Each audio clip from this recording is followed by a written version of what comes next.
औज़ुबिल्लाहिमिनश्शैतानिर्रजीम बिस्मिल्लाहिर्रहमानिर्रहीम। अज़ीज़ बच्चों, आज हमारा लेक्चर नंबर 3 है। हम क्लास 9th पढ़ रहे हैं और लेक्चर नंबर 3 में हमने एक्सरसाइज 1.4 स्टार्ट की है और उसी के हम कुछ क्वेश्चन कर रहे थे, कुछ हमने कर लिए थे। तो लेक्चर 3 में हमने बेटा आज मज़ीद देखना है कि हम अगर कोई बड़ा मैट्रिक्स आ जाए या हमारे पास स्क्वायर मैट्रिक्स हो या रेक्टेंगुलर मैट्रिक्स हो तो उनको हम किस तरह से मल्टीप्लाई करवा सकते हैं। ठीक है, तो आइए बच्चों हम देखते हैं एक्सरसाइज 1.4 क्वेश्चन नंबर 4 है। क्वेश्चन नंबर 4 के तमाम पार्ट्स एक जैसे हैं।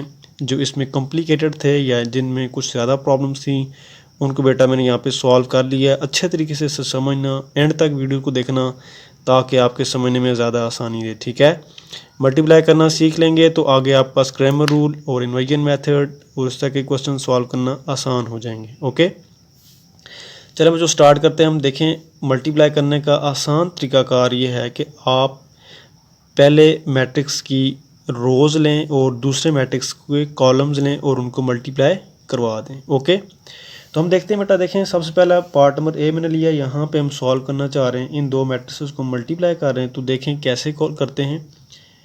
इस मैट्रिक्स से आप R1 मतलब ये पहली रो है तो पहली रो के एलिमेंट दोनों लें, उनको पहले कॉलम के नंबर से मल्टीप्लाई करवा दें। देखें 2 मल्टीप्लाई बाय 2 यहाँ लिख दिया, प्लस इसी रो का दूसरा नंबर मल्टीप्लाई करवाएं इस कॉलम के दूसरे नंबर से।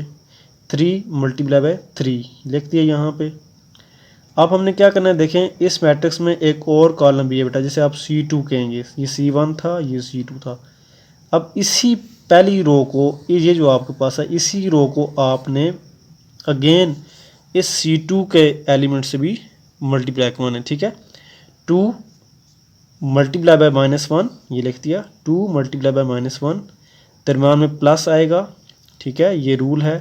फिर 3 मल्टीप्लाई बाय 0, ये नीचे वाला नंबर 3 मल्टीप्लाई बाय 0 क्या हो गया। इसी तरह से बेटा अब हमने दूसरी रो की तरफ जाना है। इस मैट्रिक्स की दूसरी रो, इसमें कौन कौन से एलिमेंट है, 1 और 1। ठीक है, तो 1 को मल्टीप्लाई करवाएं इस कॉलम के पहले नंबर से। 1 मल्टीप्लाई बाय 2 दरमियान में प्लस आएगा। फिर इस 1 को मल्टीप्लाई करवाएं इस कॉलम के इस दूसरे नंबर से, इसके साथ, तो 1 मल्टीप्लाई बाय 3। ठीक है, अब बेटा हमने इस रो को दूसरे कॉलम से मल्टीप्लाई करवाना है तो इसीलिए हमने दरमियान में गैप छोड़ना है। तो हम जाएंगे अब इस रो को दूसरे कॉलम से मल्टीप्लाई करवाने की तरफ। ठीक है, तो बेटा इसमें देखें 1 मल्टीप्लाई बाय -1 लिख दिया यहाँ पे, दरम्यान में प्लस इस 1 को मल्टीप्लाई करवाएंगे अब इस 0 के साथ, तो 1 मल्टीप्लाई बाय 0। ओके, अब इसके बाद और मज़ीद कोई कॉलम नहीं है जिसको हम मज़ीद मल्टीप्लाई करवाते। अगर कोई और कॉलम होता तो हम इस रो को उसके साथ भी मल्टीप्लाई करवाते। ठीक है, तो इन तमाम रोज़ को जितने भी यहाँ पे कॉलम बनेंगे उनको बारी बारी मल्टीप्लाई करवाना है, चाहे 3 आए 4 कॉलम्स आ जाएं दूसरे मैट्रिक्स में ये। ठीक है, नेक्स्ट बच्चों देखें इस रो की बारी आ गई। इस रो के पहले एलिमेंट को मल्टीप्लाई करवाएं इस कॉलम के पहले एलिमेंट से, तो 0 मल्टीप्लाई बाय 2 लिख दिया, प्लस अब इसी रो के दूसरे एलिमेंट को मल्टीप्लाई करवाएं इस कॉलम के सेकंड नंबर से, तो -2 मल्टीप्लाई बाय 3 दरमियान में गैप छोड़ेंगे क्योंकि अब हम इसी रो को इस दूसरे कॉलम से मल्टीप्लाई करवाएंगे। तो 0 मल्टीप्लाई बाय -1 दरमियान में प्लस -2 मल्टीप्लाई बाय 0।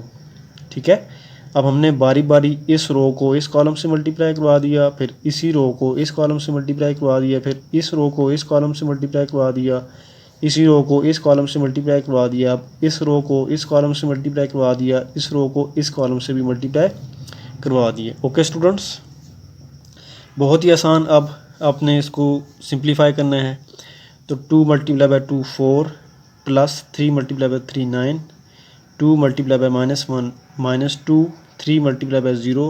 तो 0 एक ऐसा एलिमेंट है, कोई भी नंबर इससे मल्टीप्लाई हो तो उसे 0 कर देता है, तो 0 आ गया। तो 1 मल्टीप्लाई बाय 2 बेटा तो 2 आ जाएगा, 1 मल्टीप्लाई बाय 3 बेटा 3 आ जाएगा, 1 मल्टीप्लाई बाय -1 बेटा -1 आ जाएगा क्योंकि प्लस माइनस माइनस होता है। तो 1 मल्टीप्लाई बाय 0 तो 0 आ गया। ठीक है, 0 मल्टीप्लाई बाय 2 0 प्लस फिर ये -2 मल्टीप्लाई बाय 3 क्या आ जाएगा 6। बेटा देखें यहाँ पे -2 और 3 मल्टीप्लाई होते तो -6 आया, माइनस यहाँ पे माइनस आएगा तो बाहर प्लस पड़ा हुआ है तो प्लस माइनस माइनस, तो इसलिए मैंने यहाँ पे साइन माइनस का लिखा है। ठीक है, तो 0 मल्टीप्लाई बाय -1 हो या जैसे मर्जी है कोई भी साइन आ जाए, 0 से मल्टीप्लाई होगा तो वो 0 ही आएगा। ठीक है, प्लस अब फिर ये देखें 0 मल्टीप्लाई बाय -2 तो ये 0 हो जाएगा। 0 के साथ कोई भी साइन आए प्लस माइनस का तो कोई भी फ़र्क नहीं पड़ता, तो 0। बेटा मज़ीद इसे सिंप्लीफाई करते हैं हम। 9 + 4 करेंगे 13, -2 + 0, 0 के अंदर कोई भी नंबर ऐड या सब्ट्रैक्ट करें तो कोई फ़र्क नहीं पड़ता, तो वो नंबर खुद आ जाता है, तो -2। 3 + 2 5। ओके स्टूडेंट्स, -6 + 0 करेंगे तो -6 ही आएगा। ठीक है, और इसी तरह से -1 + 0 तो -1, 0 + 0 तो 0। ओके, ये हमारे पास क्या आ जाएगा, इसका जवाब आ गया। ठीक है स्टूडेंट्स, इसी तरह से अब हम पार्ट नंबर डी की तरफ चलते हैं। ये आपका पार्ट नंबर डी है, इसी एक्सरसाइज का क्वेश्चन नंबर 4 का पार्ट नंबर डी है। ये थोड़ा सा कॉम्प्लिकेटेड लग रहा था, मैंने इसे सॉल्व कर दिया। देखें इसमें पहले मैट्रिक्स में दिया 8, 5, फिर 6, फिर ये 6 है, 6, 4, फिर 2, -5/2, -4 और 4। ठीक है बेटा, वही तरीक़ाकार कि आप इधर से इसकी रोज़ पकड़ें, उनको बारी बारी पहले कॉलम से फिर दूसरे कॉलम से मल्टीप्लाई करवा दें। ठीक है, वही काम। इधर से हम फर्स्ट रो लेते हैं, 8 और 5 है बेटा, उसको हमने इस कॉलम से मल्टीप्लाई करवाना है, पहले एलिमेंट को पहले के साथ। ये देखें 8 को हमने मल्टीप्लाई करवा दिया 2 से, 8 × 2 प्लस दूसरे एलिमेंट को हमने मल्टीप्लाई करवा दिया इस कॉलम के दूसरे एलिमेंट से 5 × -4। ओके स्टूडेंट्स, फिर इसी तरह से हमने यहाँ से, क्योंकि एक और कॉलम पड़ा हुआ है तो इसी रो को इस कॉलम से भी करवाना है मल्टीप्लाई। गैप छोड़ेंगे, 8 मल्टीप्लाई करवा देंगे -5/2, प्लस आएगा बीच में, 5 को मल्टीप्लाई करवाएंगे 4 के साथ, ये आ जाएगा। ठीक है, 5 × 4। इसी तरह से फिर इधर से ये रो लेंगे तो 6 मल्टीप्लाई कर देंगे 2 के साथ, प्लस फिर 4 मल्टीप्लाई करेंगे -4 के साथ। फिर बेटा इसी तरह से 6 को मल्टीप्लाई करवा देंगे आप जो है ना वो -5/2 से, ये आ गया, प्लस आएगा, फिर 4 को मल्टीप्लाई करवा देंगे इस 4 के साथ। ठीक है, कि फ़र्स्ट रो को फर्स्ट कॉलम से, फिर गैप छोड़ के फर्स्ट रो को सेकंड कॉलम से, फिर इसी तरह से सेकंड रो को फर्स्ट कॉलम से, फिर इसी तरह से सेकंड रो को इसके सेकंड कॉलम से मल्टीप्लाई करवा दें। ठीक है, अब बेटा देखें ये मल्टीप्लाई हो रहे हैं तो 8 × -5 और आपके पास 2 है, तो ये 2 1 ज़ा 2, 2 2 ज़ा 4 कट जाएंगे। ठीक है, इसी तरह से फिर यहाँ पे देखें 2 1 ज़ा 2, 2 3 ज़ा 6, तो ये कट जाएंगे। ठीक हो गया, क्योंकि एक दूसरे के ये इन्वर्स पड़े हुए। अब बेटा सिंप्लीफाई करते हैं तो 8 2 ज़ा 16 प्लस ये देखें -4 था तो 20 आ जाएगा, 5 4 ज़ा 20। अब ये 4 जो होगा वो 5 से मल्टीप्लाई होगा तो ये बनेगा जी -20। ठीक है बच्चों, तो ये प्लस फिर ये क्या बनेगा 4 5 ज़ा 20। ठीक है, फिर 2 6 ज़ा 12 प्लस ये 4 माइनस का है और ये प्लस का, तो -16 हो जाएगा, 4 4 ज़ा 16, साथ में माइनस का साइन। जी बच्चों, अब हम इसे सिंप्लीफाई करते हैं। देखें ये आपके पास है 16 -20, फिर ये -20 + 20। ठीक है, फिर 12 प्लस और माइनस, ये -16 हो जाएगा, 12 - 16। ठीक है, फिर ये -15 + 16 हो जाएगा। अब इसे सिंप्लीफाई किया हमने तो -16 - 20 -4, 12 - 16 -4, -15 + 16 1, -20 + 20, ये सारा क्या हो जाएगा 0।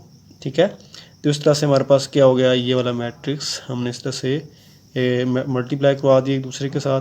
तो बेटा इसी तरह से आपने होमवर्क करना है, जो पार्ट नंबर बी, सी और ई है। आपका क्वेश्चन कौन सा है बेटा, वो क्वेश्चन नंबर 4 है। एक्सरसाइज कौन सी है 1.4। ठीक है, होप्स हो कि आपको इस लेक्चर की समझ आई होगी। किसी को कोई भी कन्फ्लिक्ट हो, कोई कन्फ्यूजन हो तो बेटा वो पूछ सकता है मुझसे। ठीक है, कमेंट्स करें आप, मुझे व्हाट्सएप पे मुझसे पूछें आप, या आप यूट्यूब के ऊपर मुझे कमेंट्स कर सकते हैं। ठीक है, बहुत बहुत शुक्रिया, अल्लाह हाफिज़।